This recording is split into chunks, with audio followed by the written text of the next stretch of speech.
Hey, it's Michael here, and welcome to another episode of The Leg Kick Reacts, where we take a look at a video and react to it. That's actually kind of self-explanatory. I don't know why it was such a big fanfare thing. Anyway, we're going to take a look at this video that was sent to us about fighter pay. Now, we've talked about fighter pay a lot in our podcast episodes, and this one is by, I believe the channel is MMA Dive. From my recollection of watching some MMA Dive videos, I remember they did something about weight cutting a couple months back, I think, and it was pretty good. So I'm expecting it to be a good video, funny, you know, their usual stuff. So yeah, let's take a look.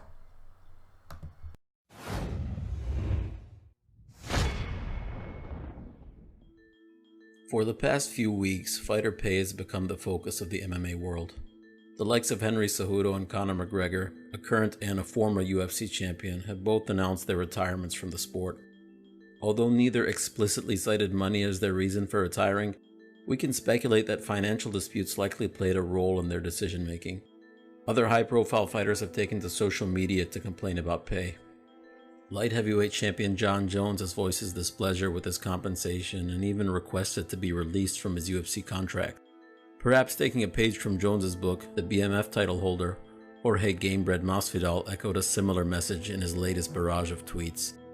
So I'm going to stop it there. As much as I really like the beginning part, I think that, and I don't know about this video yet, so I might be completely proven right, but I think he's currently using it as a way to kind of delve into fighter pay, because it seems like it's kind of an amalgamation of people so far. You mentioned Jon Jones, Conor McGregor, Henry Cejudo, who are basically, they're being paid well, but they're not being paid as well as I think people think they should be paid. And so that's the point I think he's going to go into, is that, you know, people are being kind of hosed when you think about it. But, you know, it's a business. It is what it is. But I just wanted to kind of give my 2 cents, because right now they're talking about guys who make considerably good money in relative to normal society. But again, there's a lot of factors with that we can go into, and we'd be here all day. But yeah, let's continue the video. I respect the efforts of fighters to get paid what they're worth, but I can't help but view Masvidal as a plagiarist. I understand his angle. He wants to make the most of his recent notoriety and earn a few extra bucks. But almost everything he does is unoriginal. He's not on Dylan Dennis' level of mimicry, but he is certainly copying the homework of other personalities in the fight business. I'm going to stop him there just because I agree with every word. I like Jorge Masvidal. I think Jorge Masvidal is a good fighter. I think that he's a guy who's paid his due and is finally getting the recognition and the fanfare that he deserves. I see him a lot like a Nate Diaz kind of figure, where Nate Diaz for a while was kind of in the back burner, and then he finally got his recognition. So I like that aspect of Jorge Masvidal, but it can't be denied that, yeah, he does a lot of cringy stuff, and he says a lot of cringy stuff too. So, you know, it is what it is there. For example, Conor McGregor promotes his own whiskey brand, and Jorge decides to follow suit with a liquor brand of his own. McGregor wears Versace robes in public, and Jorge, again, does the same. I forgot about the fact that he did wear a Versace robe. Yeah, that was a thing. So, yeah, okay. For someone who presents himself as being streetwise and real, his antics and trash talk are rather corny. If you do that, you're gonna punch me in the face, and that's not gonna happen. You know, you're a dork, you're JV beta, you are what you are, bro. You're just a loser in life, man. You're not gonna get a hit off me, you know. So I had to give him the 3-piece with the soda, and then just glide out of it. How is 3-piece and a soda clever? Man, you corny. Okay, in fairness, 3-piece and a soda is a great line. It's a great line. I'm sorry. I'm not with him on that one. But I get the point he's trying to make. Jorge Masvidal is a bit of a corny guy. Jorge is not the first to be corny, but some are genuine in their corniness. Did you want the rumored Conor McGregor fight to happen? I wasn't too worried about it. Obviously, that was a big fight. He was a He's a big draw, but wouldn't have been good for him. How so? Because if I hurt him, I wasn't taking his neck, What were you gonna take? his soul.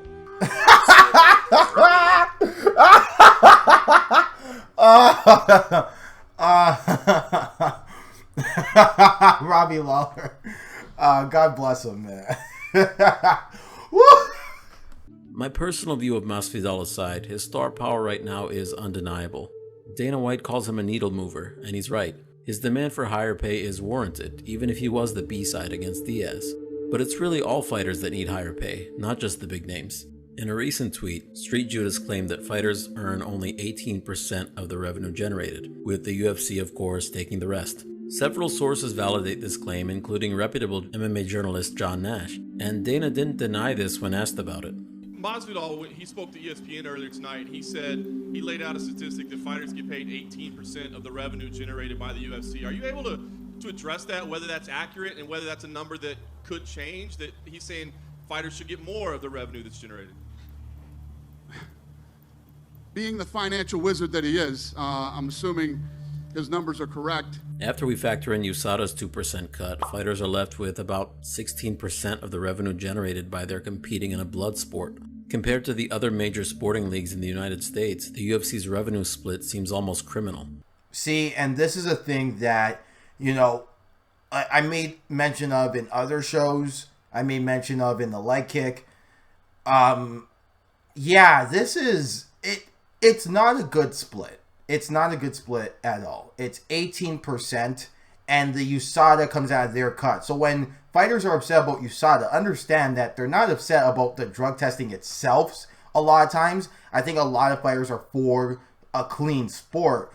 A lot of times, they're mad about the execution of USADA, from their drug tests being way too stringent to them outwardly embarrassing people. Because when you bring out drug testing, even if it's a false positive, it really does screw up the reputation. I mean, we talked on the Fight Companion about Sean O'Malley and kind of the doubts and concerns that I have, and that's kind of the point, right? Whenever a drug test comes out, it's very damaging to somebody's career. And I think unless you're Rachel Ostovich, where you kind of have good favor with the public, you don't know what a false positive can come with.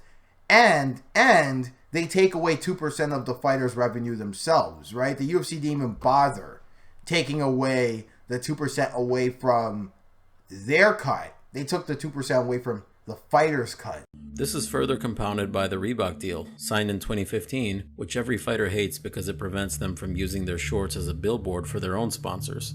For some fighters, the money made from sponsors was way more than what they made to fight. And that may be a big reason why the issue of fighter pay has gotten so much more attention in recent years. Even Brendan Schaub was making six figures off of sponsors before the Reebok deal. So ultimately, yeah, the fighters are getting screwed. Former UFC middleweight Tim Kennedy told Bleacher Report back in 2013, they always claim that they treat the fighters so well. Yeah, they treat the top 5% of the fighters well, the ones that are on the main card all the time. They don't treat the rest of them very well. The healthcare plan is horrible, with a $1,500 deductible per injury. The catastrophic injury insurance is not even really good insurance. There's no retirement fund, there's no signing bonus. Yeah, let me just speak on that a little bit, because, in the NBA, for example, you have things. I believe they have a retirement fund. They have insurance paid for by the teams. And look, the NBA and the UFC are in two completely different leagues in terms of revenue generated, but I think it's important to note that other leagues not only are getting paid more, but there's more benefits too, right? And I think there's kind of the issue is the UFC doesn't pay you that much. You don't get sponsors, or your sponsorship money is slashed, in half, and that's being generous. Plus, your benefits are kind of trashing relative to other professional sports leagues, and you're the top of your professional sports league that makes millions to billions of dollars in revenue, right? That's kind of the problem. But, enough of me ranting. Let's go on with the video. Earlier this year, the UFC paid Dontel Mays a mere $10,000 for his loss to Rodrigo Nascimento. Paying a fighter $10,000 in 2020 is ridiculous. We're not even sure if the $10,000 could cover his camp expenses. On his YouTube channel, which we will link in the description, former UFC fighter Myles Jury gives a breakdown of the pay he received after being defeated by Diego Sanchez on a pay-per-view main card. Go watch that video of Myles Jury. I think we'll link it too in the description if we can, because that video is from the fighter's mouth, a fighter who was relatively successful. So this is a guy who, is good. And, after UFC 171, where he took down a big name in Diego Sanchez, he walks away with basically $31,000. For me and you, $31,000 is nothing to sneeze at. And I think that's where people kind of get their hang up, is that, oh, he made $31,000 in one night. What's wrong with that, right? But it's for an athlete, a top level athlete in a $1 billion organization. Yeah, that's not, that's not gonna cut it, right? But again, enough of me ranting. I'm gonna just continue with the video. He says he earned $54,000 for the fight, but factoring in his expenses, he ended up taking home around $32,000. That's how much he earned fighting on the main card of a pay-per-view against a guy in Sanchez who had fought for a UFC title. Yes, we're in the midst of a pandemic. The UFC has taken a financial hit from the lack of ticket sales, but pay-per-view revenue always dwarfs what they earn from the gate. And with the ESPN deal, the UFC has a steady stream of cash. Okay, see, I'm going to pause it there because if I have to hear one more argument about the pandemic slashing ticket sales, and that's why fighters are getting paid so low, I'm going to snap. Because the UFC and other leagues have done this, by the way. It's not the UFC. They've kind of followed a model where they have kind of protected themselves from a decrease in ticket sales or a decrease in fan attendance, so to speak, because, you can make so much more money off of TV revenue and pay-per-view revenue and sponsorship money and, et cetera, et cetera, et cetera. The list goes on and on and on. That to suggest that ticket sales is the be-all, end-all, and it greatly diminishes the UFC's ability to pay fighters, I think is insane. Now, if you want to go into the argument of, okay, we're in a pandemic and, testing costs money, extra precautions cost money, et cetera, right, where they have to have increased expenses, it's an argument that's compelling. It's still not an argument I'd listen to. It's not an argument I'd listen to, but it's still compelling. So, that's just a quick note on that. In other sports, athletes formed unions to negotiate better contracts, and it might benefit MMA fighters if they do the same. Adi Abdelaziz's stable of fighters alone have enough leverage to form their own union. If you throw Jones, Masvidal, and McGregor into the mix, the UFC would be left with no choice but to bend the knee. Can I just say that if Ali Abdelaziz also had Conor, John Jones, and Jorge Masvidal as part of his management group, of the fighters he manages, yeah, that would be insane. He would probably be what's that famous baseball agent? Man, it's Scott Boras. He'd be imagine the power Scott Boras has when he goes into a room with a lot of these MLB general managers, or used to. He'd have 10 times that. It'd be insane. This isn't all meant to demonize Dana White and the UFC either. Without the UFC, MMA would likely not be where it is today, and it's thanks to the growth of the sport that fighters can make a living at all through cage fighting. The issue is that the growth of the sport as a business has outpaced the level of income of the fighters, who are the backbone of the sport.